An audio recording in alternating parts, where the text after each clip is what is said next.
The task of educating all of Buffalo to the charming intricacies of Canadian football did not rest lightly on my shoulders.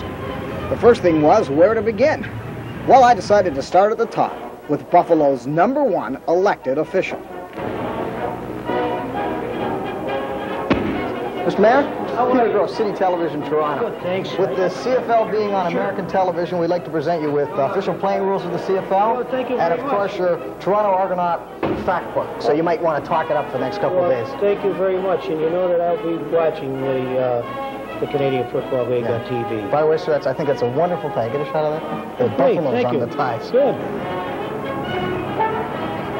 As cameraman Frank Mann and I left Buffalo City Hall, we just happened to run into Bob Kramaric, a local disc jockey who for over 22 hours had crawled on his hands and knees to raise money to fight spina bifida. Bob, you've had a lot of time in this crawl now, almost 22 straight hours. I'm sure you've got a lot of burning questions about Canadian football.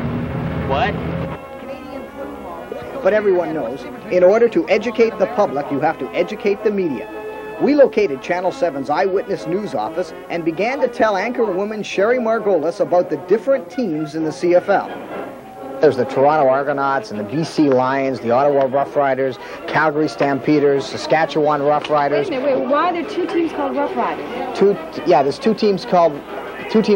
I'm going to go talk to Cliff, okay? Hey, Cliff. Hey. Gross from City Television. Pete, how are you? I'd like to offer some gum, but you've already been chewed out enough, I'm sure. Yeah, I want to talk about Canadian football. What do you know about it? I love Canadian football. I like the wider field. Of course, I should. I'm wider than most sportscasters. Now, you'd like the shorter field because you're shorter than most sportscasters. No, seriously, I'll tell you what. I've always enjoyed Canadian football, and most people here in the States can understand why I enjoy Canadian football. Because, I mean, I've always been a borderline case. Okay, listen, thanks, Cliff. We're going to be moving on, okay? Okay, we want to teach you a little bit about Canadian football. Young minds are always the most perceptive. This grade 5 class at Winchester Elementary School showed great enthusiasm as I taught them important CFL names.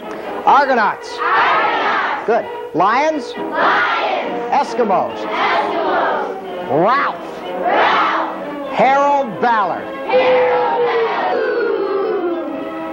We had the greatest cooperation in Buffalo from the football fans. The way they picked up the Canadian game rapidly was absolutely amazing. For example, who's going to win the game on Sunday?